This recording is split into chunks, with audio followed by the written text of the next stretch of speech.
Hello viewers, welcome to the grow Telugu YouTube channel. మన దేశం యొక్క ఫార్మా కంపెనీస్‌కి వచ్చే మొత్తం ఆదాయాన్ని గాని మనం విభజించి చూసినట్టయితే, ఎక్కువ శాతం అంతర్జాతీయ మార్కెట్స్ నుంచి అంటే ఎక్స్‌పోర్ట్ రెవెన్యూ పరంగా గాని చూస్తే అత్యధికంగా వస్తుందని తెలుస్తుంది. సో, వాల్యూమ్ పరంగా గాని చూసినట్టయితే మన దేశంలో ఉండే ఫార్మా కంపెనీస్ మూడవ స్థానాన్ని ఆక్యుపై చేసుకున్నాయి అంతర్జాతీయ లెవెల్‌లోనే. దీనికి ముఖ్య గల కారణం ఏంటంటే, మన దేశం యొక్క ఫార్మా కంపెనీస్ ఎక్కువగా జనరిక్ మందుల్ని తయారు చేస్తూ ఉంటారు. జనరిక్ మందుల యొక్క వాల్యూమ్స్ ఎక్కువైనప్పటికీ కూడా వీటి యొక్క ధరలు తక్కువగానే ఉంటాయి. సో, వాల్యూమ్ పరంగా గాని చూస్తే ఎక్కువ, ధరలు విలువ పరంగా చూస్తే తక్కువ. అయితే మెడిసిన్స్‌లో ఎటువంటి మెడిసిన్స్‌కి ఎక్కువ విలువ, ఎక్కువ డిమాండ్ అనేది ఉంటుందనంటే పేటెంటెడ్ డ్రగ్స్. పేటెంటెడ్ డ్రగ్స్ అంటే ఏంటి? సో, ఒక పర్టిక్యులర్ విధమైన డ్రగ్‌ని కనిపెట్టడం కోసం వాడే ఫార్ములాని తయారు చేసే వాళ్ళు పేటెంట్ రైట్స్‌ని తీసుకోగలుగుతారు. సో, ఇటువంటి పేటెంట్ రైట్స్‌ని తీసుకున్న ప్రతి కంపెనీ సోల్ ఓనర్ అవుతారు. అండ్ మిగతా ఎవరు కూడా ఇది ఆ పర్టిక్యులర్ పీరియడ్ దాకా వాడడానికి వీల్లేదు. వన్స్ పేటెంట్ రైట్ యొక్క పీరియడ్ అయిపోయిన తర్వాత మిగతా వాళ్ళు కూడా అదే జనరిక్ ఫార్ములాతో ఉండే సిమిలర్ డ్రగ్స్‌ని మార్కెట్‌లోకి తీసుకురాగలుగుతారు. అయితే ఎందుకు ఎక్కువ మంది పేటెంటెడ్ దానికి వెళ్ళట్లేదు అనంటే దీనిపై అయ్యే ఖర్చు చాలా ఎక్కువగా ఉంటుంది. రిసర్చ్ అండ్ డెవలప్‌మెంట్ కోసం ఖర్చు చేయాల్సి ఉంటుంది. అండ్ దాంతో పాటుగానే పేటెంట్ రైట్స్ తీసుకోవడానికి కూడా ఖర్చవుతుంది. సో, అందుకనే జనరిక్ డ్రగ్స్‌ని ఎక్కువగా ప్రిఫర్ చేయడం వల్ల నేను ఇంతకుముందు చెప్పినట్టుగానే ధరలు తక్కువగా ఉండడంతోటి వాల్యూమ్ పరంగా చూస్తే మనం థర్డ్ ప్లేస్‌లో ఉన్నప్పటికీ కూడా వ వాల్యూ పరంగా చూస్తే మనం 13వ స్థానంలో ఉన్నాము. సో, అయితే ఈరోజు ఈ వీడియోలోని ఎందుకు నేను ఎక్కువ ఫార్మా కంపెనీస్ గురించి మాట్లాడుతున్నా, నేను మీ ముందుకి ఇదే రంగంలో ఉండే కంపెనీస్ ఏవైతే అత్యధికంగా వాళ్ళు రిసర్చ్ అండ్ డెవలప్‌మెంట్ పైన ఖర్చు చేస్తూ మంచి స్ట్రాంగ్ ఫండమెంటల్స్ ఉన్న కంపెనీస్ ఏవైతే గత 3 సంవత్సరాల్లో వాళ్ళ యొక్క ఆదాయం కన్నా ప్రాఫిట్స్‌ని పెంచుకున్నారు అని చూసినట్టయితే ఈ 3 కంపెనీస్ ఉన్నాయని చెప్పుకోవచ్చు. సో, ఈ విషయంగా ఈ కంపెనీస్ ఏంటో అని మనం తెలుసుకుందాం. సో, పూర్తిగా ఎండ్ వరకు వీడియోని మిస్ కాకుండా చూసేసి కంప్లీట్ ఇన్ఫర్మేషన్‌ని తెలుసుకోండి.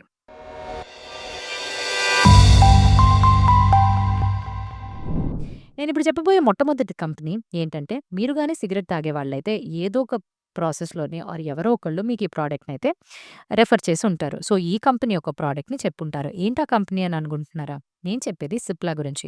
సో, నికోటెక్స్ బ్రాండ్ యొక్క పేరెంట్ కంపెనీ ఈ సిప్లా.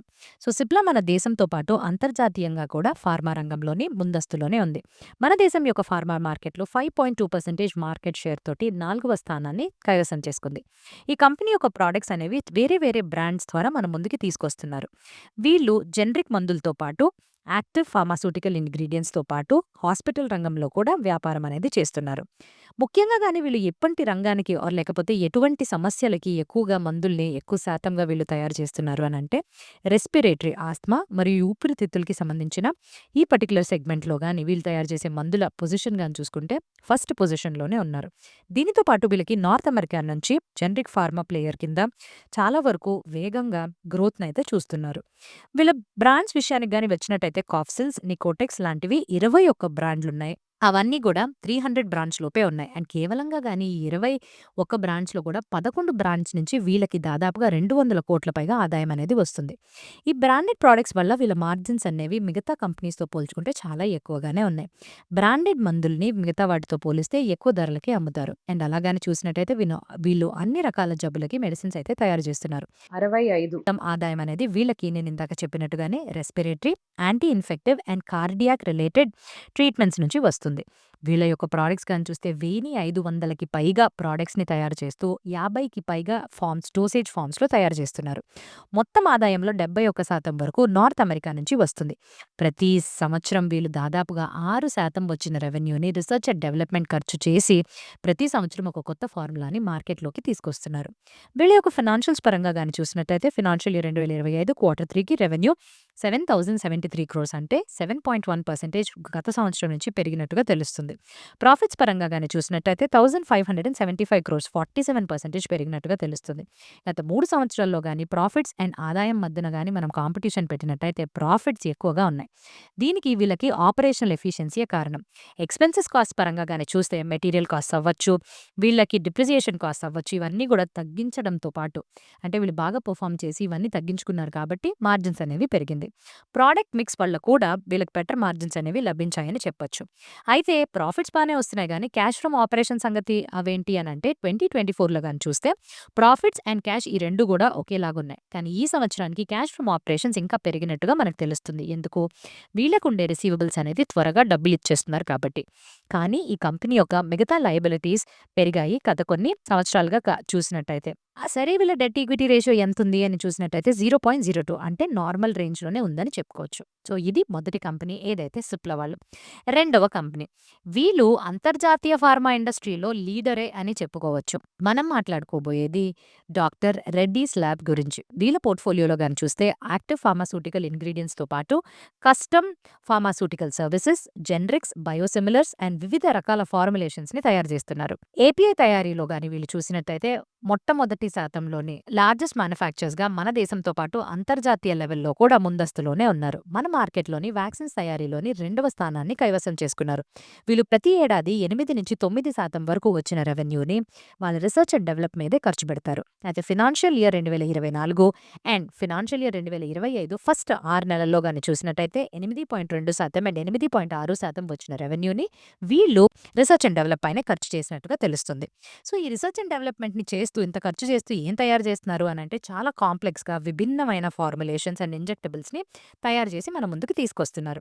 వీళ్ళకి రెవెన్యూ అనేది 3 సెగ్మెంట్స్ నుంచి వస్తుంది. సో, మొట్టమొదటిది గ్లోబల్ జెనరిక్స్ నుంచి దాదాపుగా 87% వరకు ఆదాయం వస్తుంది. అండ్ దాని తర్వాత pharmaceutical services and API services నుంచి వస్తుంది. అండ్ మిగతాది కొన్ని క్రిటికల్ మెడిసిన్స్ నుంచి. సో, మొట్టమొదటిది నేను చెప్పినట్టుగా 87% వచ్చే గ్లోబల్ జెనరిక్స్‌లోని వీళ్ళు 2 బ్రాండెడ్ అండ్ జెనరిక్ మెడిసిన్స్‌ని మన దేశంతో పాటు అంతర్జాతీయ లెవెల్‌లో కూడా అందిస్తున్నారు. మాలిక్యూల్స్ అండ్ థెరపీ ఏరియాస్‌లో కూడా వీళ్ళకి చాలా బలమైన మార్కెట్ షేర్ ఉంది.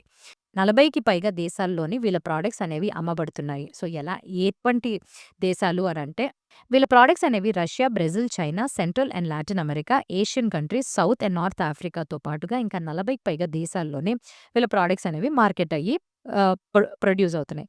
వీళ్ళ జెనరిక్ మెడిసిన్స్‌లో సగం నార్త్ అమెరికాలోను అండ్ మిగతావి యూరోప్, ఇండియా అండ్ ఇతర మార్కెట్స్‌లో అమ్ముతున్నారు. యూరోపియన్ మార్కెట్స్‌లో వీళ్ళ డిమాండ్ పెరుగుతానే ఉంది. మన మార్కెట్స్‌లో స్లో అయింది. అయితే రెండో సెగ్మెంట్ అయిన వీళ్ళ ఫార్మాస్యూటికల్ సర్వీసెస్ అండ్ ఏపీఐ నుంచి వీళ్ళకి దాదాపుగా 12% వరకు ఆదాయం అనేది వస్తుంది. సో, దీంట్లో ఇతర టాప్ జెనరిక్ ఫార్ములేటర్ కంపెనీస్ తోటి వీళ్ళు వ్యవహరిస్తున్నారు.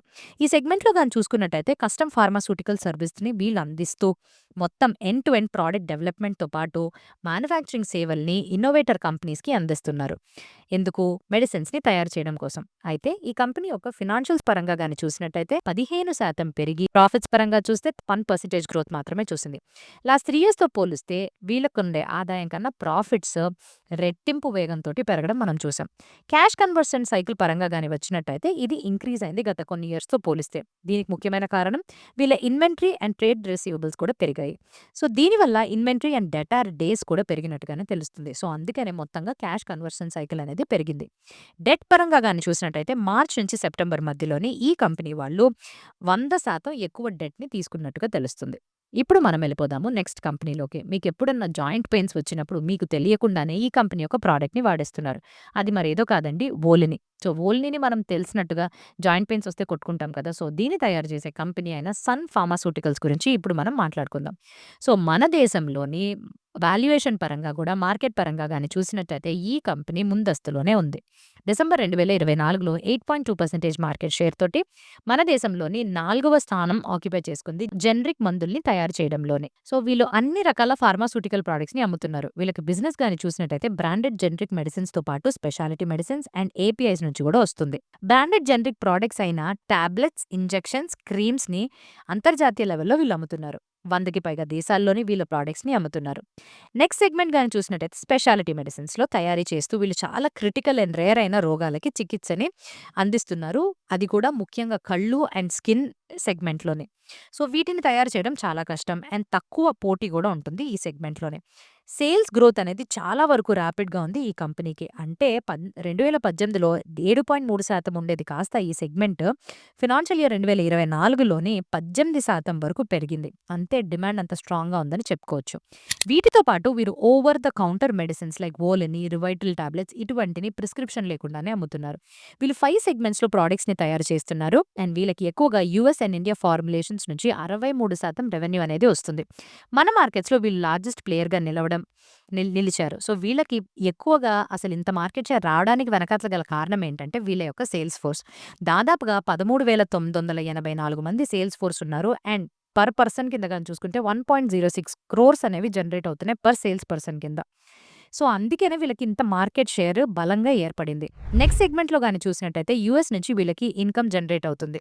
జనరిక్ మెడిసిన్స్ తయారీలోని 12వ స్థానాన్ని ఆక్యుపై చేసుకున్నారు యూఎస్ మార్కెట్‌లో. 590కి పైగా ప్రొడక్ట్స్‌ని అమ్ముతున్నారు. స్పెషాలిటీ ప్రొడక్ట్స్ యొక్క సేల్స్ అండ్ యూఎస్ నుంచి గాని చూసినట్టయితే ఈ స్పెషాలిటీ ప్రొడక్ట్స్ యొక్క సేల్స్ అనేది అక్కడే ఎక్కువగా జరుగుతుంది.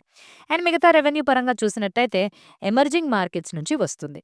సో, వీళ్ళ అక్విజిషన్స్ ద్వారా చాలా వరకు వీళ్ళు ఇనార్గానిక్‌గా గ్రో అయ్యారు. అంటే నాస్డాక్‌లో లిస్ట్ అయిన కంపెనీ చెక్ పాయింట్‌ని అక్వైర్ చేసుకున్నారు. ఈ కంపెనీ వాళ్ళు ఏం చేస్తారు, ఎఫ్‌డీఏ వాళ్ళు అప్రూవ్ చేసిన స్కిన్ క్యాన్సర్ ట్రీట్మెంట్ అయిన యుఎన్ఎల్ఓ ఎక్స్‌సివైటీని ప్రవేశపెట్టారు. సో, ఇటువంటి కంపెనీస్‌ని అక్వైర్ చేసుకుంటూ ఇనార్గానిక్‌గా కూడా గ్రో అవుతున్నారు. ఫినాన్షియల్స్ పరంగా గాని చూస్తే ప్రాఫిట్స్ రెవెన్యూ కన్నా ఫాస్ట్‌గానే పెరిగినాయని తెలుస్తుంది. ఫినాన్షియల్ ఇయర్ 2025 Q3లోనే 10% గ్రోత్‌ని గత సంవత్సరంలో చూపెట్టి 13,675 క్రోర్స్‌ని చేరుకున్నారు.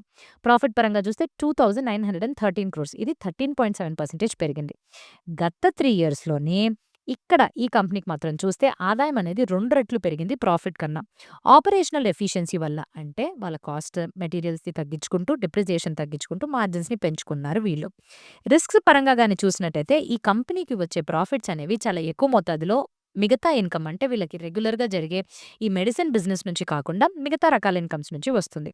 ఫినాన్షియల్ ఇయర్ 2021, 22లోనే ఎక్సెప్షనల్ ఐటెమ్స్ చూపించడంతోటి వీళ్ళకి లాస్ వచ్చింది. అదేం ఎక్సెప్షనల్ ఐటెమ్స్ అనుకుంటున్నారా? కొన్ని కంటింజెంట్ లయబిలిటీస్ అనేవి అంటే కోర్ట్‌లోని వీళ్ళపైన ఉండే కేసులు, యాంటీ ట్రస్ట్ ఇటువంటి వాటిలోనే ఒక 1000 కోట్ల వరకు మనకి లాస్ ఉండొచ్చు అని వాళ్ళు డిక్లేర్ చేయడంతోటి ప్రాఫిట్ కాస్త లాస్ కింద మారిపోయింది. సో, ఇలా చూపించినప్పుడు ప్రతిసారి లాస్ అయ్యే ఛాన్సెస్ అనేవి ఉన్నాయి.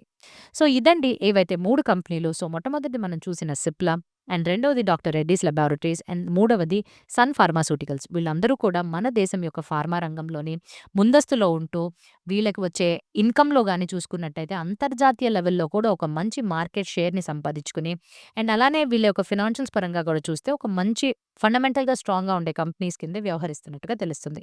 అయితే ఈ వీడియోని కేవలం ఎడ్యుకేషనల్ కంటెంట్ కోసం మాత్రమే చూడాలండి. ఎటువంటి రికమెండేషన్స్ అయితే మేము ఈ వీడియో ద్వారా మీకు అందించడానికి రావట్లేదు. ఆన్ దిస్ నోట్ ఇంకా మంచి వీడియోతో మీ ముందుకు రావడానికన్నా ముందు have a happy and a very safe investment. Thank you.